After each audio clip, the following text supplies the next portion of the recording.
Hello friends, welcome to দাদা study. তোমরা এতক্ষণে সবাই থাম্বনেল থেকে বুঝেই গেছো যে আজকে ক্লাসটা কী নিয়ে হতে চলেছে। হ্যাঁ, ঠিকই ধরেছো, আজকে ক্লাসটা হতে চলেছে তোমাদের নাউন নিয়ে। তো দেখো, বেসিক্যালি নাউন নিয়ে সবার অনেকের অনেক রকম ধারণা রয়েছে। তো যার যে ধারণাগুলো রয়েছে, যার যেখানে ভুল আছে, সেগুলো আজকে এই ক্লাসের পরে তার বোঝার কোনো জায়গায় খামতি থাকে, আশা করি আজকে এই ক্লাসের পরে সেই খামতিটুকু দূর হয়ে যায়। এই পৃথিবীতে যত ওয়ার্ড আছে তার বেশিরভাগই 50% যত ওয়ার্ড আমরা দেখেছি সবই কি দেখি, নাউন। সেগুলো কোনো না কোনো একটা নাউনের আন্ডারে পড়ে, তাই তো? তো আজকে ক্লাসে আমরা বেসিক্যালি কী শিখবো, যে এইসব ওয়ার্ডগুলোকে, এই যে 50% যেগুলো ওয়ার্ড, নাউনের যেগুলো ওয়ার্ড, সেই ওয়ার্ডগুলোকে আমরা কীভাবে ক্যাটাগরাইজ করবো, কীভাবে ভাগ করবো। ধরো অনেক ওয়ার্ড, যেমন ধরে এখানে দেখতে পাচ্ছ ছেলে, নদী, পাহাড়, বই, খাতা, জুতো, বাক্স, টেবিল, চেয়ার, এই এত রকমের ওয়ার্ড, তাই তো? এই ওয়ার্ডগুলোকে কোন ওয়ার্ডটা কোন নাউনের আন্ডারে যাচ্ছে এগো। আরেকটা জিনিস তোমাদেরকে বলে রাখি, দেখো বিভিন্ন জায়গায় তোমরা হয়তো দেখেছো, নাউনের যখন শ্রেণীবিভাগ করা হয় তখন নাউনকে 4 ভাগে দেখানো হয়, কোথাও বা 5 ভাগে, কোথাও বা 7 ভাগে দেখানো হয়। এইভাবে দেখানো হয়ে থাকে। আজকে আমরা কিন্তু আরেকটা জিনিস, খুব মূল্যবান জিনিস যেটা শিখবো, সেটা হচ্ছে লজিক্যালি নাউনকে কটা ভাগে ভাগ করা হয়, সেটা আমরা আজকে জানবো। দেখো, তোমরা বোর্ডে দেখতেই পাচ্ছ কী কী নামগুলো আমি লিখে রেখেছি। সাধারণত এখানে লিখে রেখেছি কি, common noun, proper noun, collective noun, material nouns, abstract noun, countable noun and uncountable noun. এই মোট 7টা নাউনের নাম বোর্ডে তোমরা দেখতে পাচ্ছ, ক্লিয়ারলি বোর্ডে দেখতে পাচ্ছ তোমরা 7টা নাউনের নাম। তো দেখো, আমাকে যদি জিজ্ঞাসা করো যে তোদের নাম কয় প্রকার, আমি বলবো নাম 2 প্রকার। না, তাহলে 7টা প্রকারের নাম কেন লিখে রেখেছো? হ্যাঁ, তোমাদের সেই কোশ্চেনে আমি আসছি। দেখো, নাউন সাধারণত 2 প্রকার। কী কী নাউন? ফার্স্ট হচ্ছে কংক্রিট নাউন। দাদা কংক্রিট নাউনটা কি? অবশ্যই আসছি সেই বিষয়ে। Concrete noun first. সেকেন্ড হচ্ছে কি অ্যাবস্ট্রাক্ট নাউন। সেকেন্ড তোমার কি দেখতে পাচ্ছ, অ্যাবস্ট্রাক্ট নাউন। কংক্রিট নাউনটা কি? কংক্রিট আমরা ছোটোবেলায় অনেকেই পড়েছি, অনেকেই কি সবাই জানি বা পড়েছি, যে আমাদের পঞ্চ ইন্দ্রিয় আছে। পঞ্চ ইন্দ্রিয়গুলো কী কী? জিহ্বা, ত্বক, চক্ষু, কর্ণ, নাসিকা। এই 5টা যে ইন্দ্রিয় আমাদের রয়েছে, সবসময় একটা জিনিস জানবে যে এই 5টা ইন্দ্রিয়ের দ্বারা যেসব জিনিসগুলো আমরা স্পর্শ করতে পারি, দেখতে পারি, স্বাদ গ্রহণ করতে পারি, সেগুলোই হলো কি কংক্রিট নাউন। তাহলে সেগুলোই কি কংক্রিট নাউন। তাহলে কংক্রিট নাউনের আন্ডারে এই 4টে নাউন আসবে, 1 common noun, 2 proper noun, 3 collective noun, 4 material noun. তাহলে কংক্রিট নাউনের আন্ডারে তাহলে আমরা কটা নাউন পেলাম? 4টে নাউন পেলাম। তাহলে এই 4টে নাউন মিলে কি হলো? কংক্রিট নাউন হলো। প্রথমে আসছে কি, আমি কমন নাউন, প্রথমে কমন নাউনে আমি আসছি। দেখো, কমন নাউন আমরা কাকে বলবো, বা কমন নাউনটা কি যদি জানতে চাই, তাহলে কমন নাউনের অর্থই হলো সাধারণ নাউন। কোনো একটি বিশেষ বস্তু বলো, ব্যক্তি বলো, জীব বলো, তাদের কোনো একটিকে নাম বুঝে যখন সমগ্র জাতিকে বোঝাবে, তখন সেই ওয়ার্ডগুলোকে আমরা যে ওয়ার্ডের দ্বারা, আমরা যদি খুব ভালো করে বলতে চাই, যে সাজিয়ে গুছিয়ে যদি একটু বলি, তাহলে যে ওয়ার্ডের দ্বারা কোনো একটি বিশেষ বস্তু বলো, ব্যক্তি বলো বা জীব বলো, কোনো একটি বিশেষ জিনিসকে না বুঝে তাদের সমগ্র জাতিটাকে বোঝাবে, তখন সেটাকে আমরা কি বলবো, যে কমন নাউন। যেমন এক্সাম্পল দেখো, ছেলে। আমরা ছেলে বলতে এখানে কি বুঝলাম? ছেলে বলতে ছেলে সমগ্র জাতিটাকে বোঝালো, কোনো একটি স্পেসিফিক ছেলেকে কিন্তু বোঝালো না। এটা আমি বলো, তুমি বলো, আর যে কেউ বলো, বোঝালো না, সমগ্র ছেলে জাতিটাকে বোঝালো। এখানে রিপ্রেজেন্ট করলো কি সমগ্র ছেলে জাতিটাকে। তারপর আসি নদী। দেখো, এটা আমি বাংলায় লিখে রেখেছি, চাইলে ইংরেজি লিখতে পারতাম, তোমরা বুঝে নিও। এখানে আছে নদী।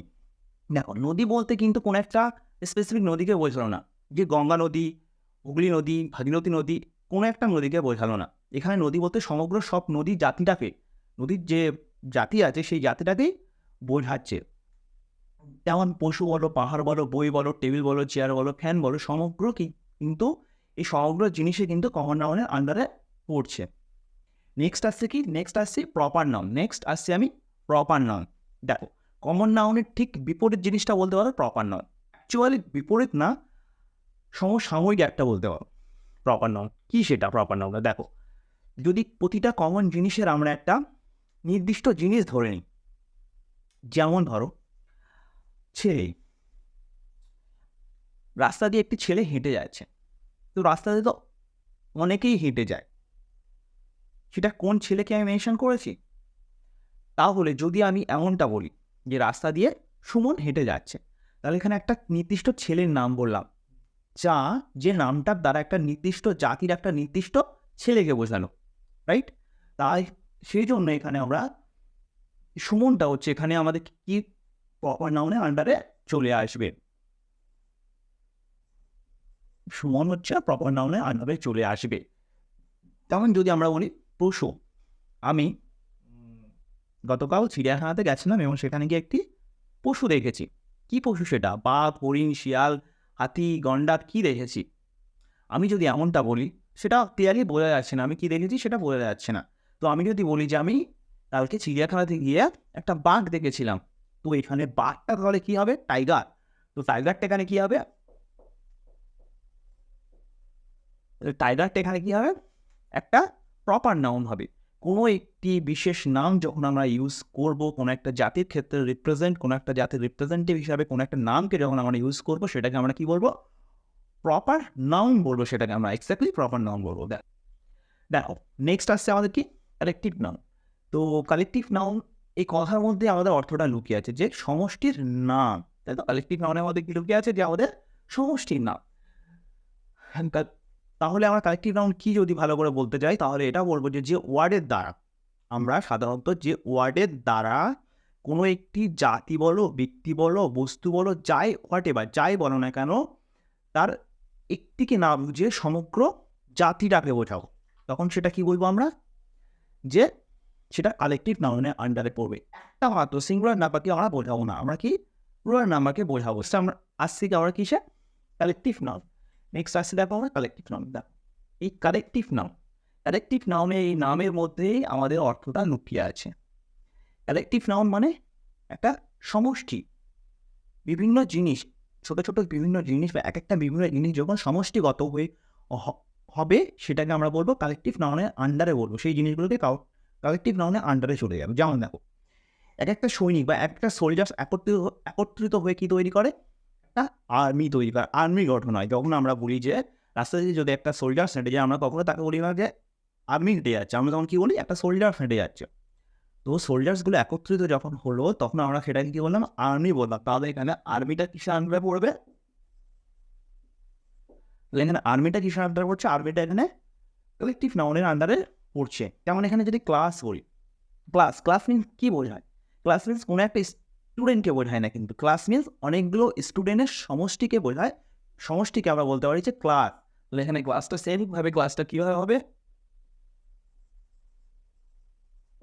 সেমভাবে এখানে ক্লাসটা হবে কালেকটিভ নাউনের আন্ডারে আসবে। যেমন যদি বলি জুরি মিনস বিচারক গোষ্ঠী। তখন আমরা একটা বিচারকের ক্ষেত্রে জাজ ইউজ করতাম না, জাজ ইউজ করতাম আমরা একটা বিচারকের ক্ষেত্রে। কিন্তু একটা বিচারককে নিয়ে কখনোই জুরি হয় না। যখন অনেকগুলো বিচারক একত্রিত হয়, তখন সেই বিচারক মণ্ডলীগণকে আমরা কি বলবো? জুরি বলবো এখানে। নেক্সট আছে কি? ফ্রগ। ফ্রগ মানে ঝাঁক। সেটা যে কিছু ঝাঁক হতে পারে, মানুষের ঝাঁক হতে পারে, মশার ঝাঁক হতে পারে, মাছির ঝাঁক হতে পারে, যে কিছু পারে বা যা কিছু ঝাঁক হোক না কেন, কোনো সিঙ্গুলার একটা মানুষ যদি যায়, আমরা কি বলতে পারো যে মানুষের ঝাঁক যাচ্ছে?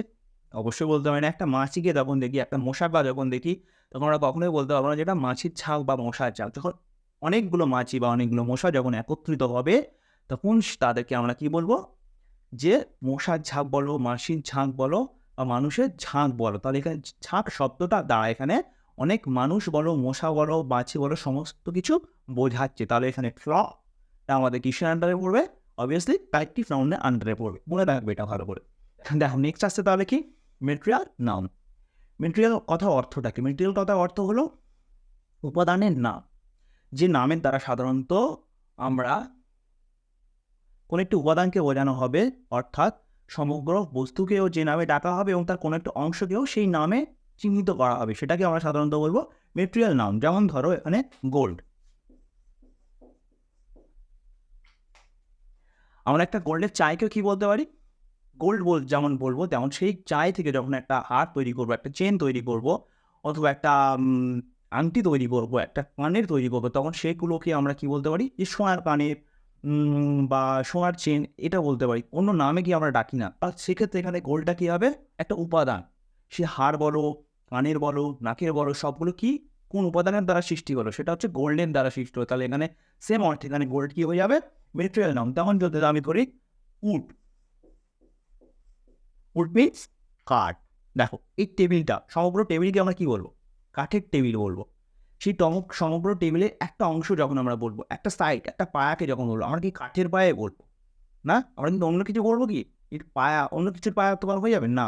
এবার সমগ্র যেমন বস্তুটা, সমগ্র টেবিলটা যেমন কাঠ দিয়ে তৈরি, তেমন তার একটা পার্টের অংশ সেটাও কি কাঠ দিয়েই তৈরি। তাহলে এখানে উডটা বোঝাবে কি, মেটেরিয়াল নাউনে আন্ডারে পড়ে। উডটা হচ্ছে ওই টেবিলের উপাদান, তাই জন্য এখানে উডটা এখানে মেটেরিয়াল নাউনের আন্ডারে পড়বে। নেক্সট আসছে কি, অ্যাবস্ট্রাক্ট নাউন। তাহলে কংক্রিট নাউনের এই 4টে পার্ট আশা করি তোমরা খুব ভালো করে বুঝতে পেরেছো। আসছে কি আমরা অ্যাবস্ট্রাক্ট নাউন। অ্যাবস্ট্রাক্ট নাউনটা কি আমরা প্রথমে জানবো। তো কংক্রিট নাউন বলার সময় একটা জিনিস বলেছিলাম যে পঞ্চ ইন্দ্রিয়ের সাহায্যে যেগুলোকে আমরা ফিল করতে পারি সেগুলোকে আমরা কি বলবো, কংক্রিট নাউন। ঠিক তেমন তার বিপরীতটা, এই পঞ্চ ইন্দ্রিয়ের সাহায্যে যেই জিনিসগুলো আমরা ফিল করতে পারবো না, তাকে আমরা বলবো কি, অ্যাবস্ট্রাক্ট নাউন। যেমন কি দেখো, এখানে অনেকগুলো উদাহরণ আমি এখানে লিখে রেখেছি। যেমন তোমার বলা যায় অনেস্টি, বলা যায় কাইন্ডনেস, বলা যায় ব্রেভারি, স্ট্রেংথ, লাভ, এগুলোকে বলতে পারি আমরা। যেমন অনেস্টি, সততা। সততা কি আমরা কখনো ফিল করতে পারি, টাচ করতে পারি, দেখতে পারি, চোখে করতে পারি না। এই পঞ্চ ইন্দ্রিয়ের সাহায্যে এগুলোকে আমরা কখনোই ফিল করতে পারি না। আমরা সততা কি মনের দ্বারা ফিল করি না, মনটা কিন্তু পঞ্চ ইন্দ্রিয়ের মধ্যে পড়ছে না, তাহলে এখানে মনের দ্বারা আমরা সততাকে ফিল করি। তা সেই জন্য এখানে অনেস্টি কিসের আন্ডারে পড়বে, অ্যাবস্ট্রাক্ট নাউনের আন্ডারে পড়বে। তেমন কাইন্ডনেস, দয়াকে আমরা চোখে দেখতে পাই না। দয়াকে আমরা অনুভব করতে পারি, টাচ করতে পারি, ফিল করতে পারি না, পারি না। আমরা মনের দ্বারা সেটা বুঝতে পারি বা মনের দ্বারা সেটা ফিল করতে পারি যে ব্যক্তির মধ্যে দয়া রয়েছে। তা সেক্ষেত্রে এখানে দয়াটা কি অ্যাবস্ট্রাক্ট নাউন। তেমনই এখানে ব্রেভেরি, স্ট্রেংথ, লাভ, এগুলো সবই কি অ্যাবস্ট্রাক্ট নাউনের আন্ডারে পড়বে। দেখো এবার আসছে কি কাউন্টেবল নাউন, আনকাউন্টেবল নাউন। তোমরা যদি এই 4টে বিষয় খুব ভালো করে বা এই 5টা পার্ট যদি খুব ভালো করে বুঝে থাকো, তাহলে তোমরা এখানে কাউন্টেবল নাউন, আনকাউন্টেবল নাউন কি এটা খুব সাধারণভাবে বুঝে গেছো। কাউন্টেবল কথার অর্থ হচ্ছে যেগুলোকে গোনা যায়, সেগুলো হচ্ছে কাউন্টেবল নাউন। আনকাউন্টেবল নাউনের কথার অর্থ হলো যেগুলোকে গোনা যায় না, সেগুলো হচ্ছে আনকাউন্টেবল নাউন। সেগুলোকে আমরা বলবো আনকাউন্টেবল নাউন। দেখো এখানে কমন নাউন, প্রপার নাউন এবং কালেকটিভ নাউন, এই তিনটেকে আমরা কিসের আন্ডারে রাখতে পারি,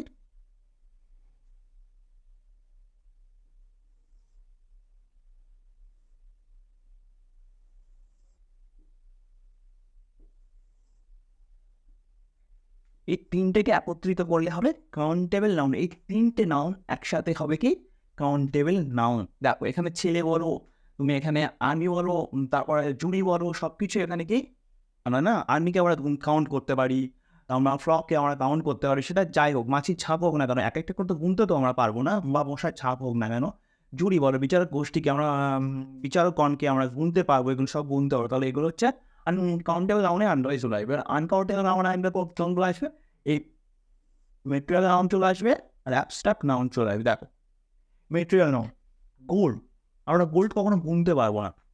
গোল্ডকে আমরা গুনতে পারি যে আমাদের একটা গোল্ড দাও, দুটো গোল্ড দাও, তিনটে গোল্ড, দোকানে কি এমনকি আমরা বলি, কখনোই বলি না। তাহলে গোল্ডকে আমরা কী হিসাবে বলি, যে আমাকে গ্রাম হিসাবে, গ্রাম হিসাবে গোল্ডকে আমরা বাজার থেকে বা দোকান থেকে কিনি। 1 গ্রাম, 2 গ্রাম, 3 গ্রাম, 4 গ্রাম, 5 গ্রাম, 10 গ্রাম, বিভিন্নভাবে গ্রাম হিসাবে আমরা কিনি। তাও দেখো তেমনভাবে আমরা যদি বলি উড, তাহলে এই কাঠটাকে আমরা কীভাবে বাজারে গিয়ে কীভাবে নিই, আমাদের একটা কাঠ দাও, দুটো কাঠ দাও, তিনটে কাঠ দাও, অবশ্যই না।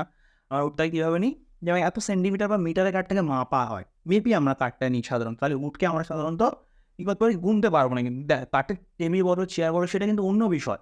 কাঠের তৈরি একটা জিনিস, সেই জিনিসটা কিন্তু আলাদা জিনিস, সেটা আলাদা বিষয়। এখানে আমরা কাঠ যদি বলি, যে মূল কাঠ যেটা, সেটাকে যদি বলি, সেটা আমরা সবসময় কি একটা পরিমাপ করে কিনতে থাকি, পিস হিসাবে কখনো কেনা যায় না বা গোনা যায় না। তাই জন্য এখানে উডটা কিনছে আনকাউন্টেবল নাউনের আন্ডারে অবশ্যই আসবে। এছাড়াও আছে অ্যাবস্ট্রাক্ট নাউন। দেখো অ্যাবস্ট্রাক্ট নাউনে কি আছে, অনেস্টি, কাইন্ডনেস, ব্রেভারি। আগে আমি বুঝেছি তোমাদেরকে এগুলোকে, যে এই যে জিনিসগুলো আছে এগুলো সাধারণত গোনা যাবে না। আমরা সততা কি কখনো কি গুনতে পারবো না, শক্তিটা আমি গুনতে পারবো না, ভালোবাসা দিয়ে গুনতে পারবো না সাহসটাকে গুনতে পারবো? কিছুই কি এখানে যেগুলো আছে, যেগুলো ওয়ার্ড আমি এখানে মেনশন করেছি বোর্ডে, সেগুলো কি একটাও কি আমি গুনতে পারবো? কখনোই পারবো না। তাহলে এই জিনিসগুলো কিন্তু আনকাউন্টেবল নাউনের আন্ডারে পড়বে। তাহলে লজিক্যালি আমরা নাউন এখানে 5 ওয়ার্ড কিন্তু লজিক্যালি এখানে নাউন পেলাম। একটা হচ্ছে কমন নাউন পেলাম, দুটো হচ্ছে proper noun, 3 collective noun, 4 material noun, 5 abstract noun. তাহলে মোট আমরা কটা পয়েন্ট পেলাম এখানে? কটা নাউন পেলাম? এই 5টা নাউন এখানে আমরা পেলাম, আজকে শিখলাম। দেখো নেক্সট একটা জিনিস তোমরা এখানে দেখবে কি শর্ট টিপস আছে না, শর্ট টিপস বলে আমি লিখে রাখি বোর্ডে। দেখ শর্ট টিপসগুলো তাহলে কি? শর্ট টিপসগুলো হলো যে এই কাউন্টেবল নাউন, এই কাউন্টেবল নাউনের ক্ষেত্রে শর্ট টিপস 1, প্রথম শর্ট টিপসটা কি? দেখো এই কাউন্টেবল নাউন যখন তোমরা লিখবে বা ক্ষেত্রে সর্বদা এ অ্যান্ড বি, এই যে আর্টিকেলগুলো, আর্টিকেল কি সেটা আমি নেক্সট ক্লাসে বুঝিয়ে দেবো। পরবর্তী যখন আর্টিকেল নিয়ে ক্লাস করাবো তখন আমি অবশ্যই আর্টিকেল ব্যাপারটা বুঝিয়ে দেবো। এই অ্যান্ড বি যখন এই আর্টিকেলগুলো সর্বদা কাউন্টেবল নাউনের কি বসবে? আগে বসবে। আনকাউন্টেবল নাউনের আগে কিন্তু এগুলো বসবে না, ঠিক আছে? দেখো 2 নম্বর টিপস তাহলে কি? 2 নম্বর টিপসটা হলো যে এই কাউন্টেবল নাউনের ক্ষেত্রে সবসময় নাউন সবসময় কিন্তু প্লুরাল হবে, কিন্তু এই আনকাউন্টেবল নাউন কিন্তু প্লুরাল হবে না। এই জিনিসটা তোমরা মাথায় রাখবে। কাউন্টেবল নাউনের কাউন্টেবল আর আনকাউন্টেবল নাউন এগুলো অনেকে গুলিয়ে ফেলে, এই জন্য আমি এগুলো এই টিপসগুলো ছোটো টিপসগুলো দিয়ে রাখলাম। দেখো 3 নাম্বার কী বলবে? 3 নাম্বারে আসবে কি যে কাউন্টেবল নাউনের ক্ষেত্রে আমরা কি ইউজ করতে, মেইন ইউজ করতে পারি, এফ ইউ, এই জিনিসগুলো ইউজ হয়। বাট আনকাউন্টেবল নাউনের ক্ষেত্রে তখন ইউজ হয় মাচ ইউজ হয়, এ লিটল, এই ওয়ার্ডগুলো ছোটো ছোটো ওয়ার্ডগুলো ইউজ হয়। আশা করি তোমরা ক্লাসটা খুব ভালো করে বুঝতে পেরেছো। দেখো ক্লাসের পরে নাউন নিয়ে যতগুলো কনফিউশন ছিল সবার মধ্যে সব কিছু ক্লিয়ার হয়েছে, রাইট?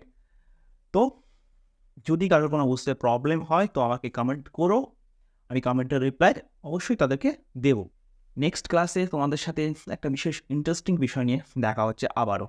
আজকে ক্লাসটা এই পর্যন্ত। আর হ্যাঁ, যদি ক্লাসটা তোমাদের উপকারী মনে হয়, ক্লাস থেকে শিখতে পেরেছো মনে হয়, তো বন্ধুদের সঙ্গে অবশ্যই শেয়ার করে এবং আমার সাথে জুড়ে থাকার জন্য চ্যানেলটাকে অবশ্যই সাবস্ক্রাইব করে রেখো।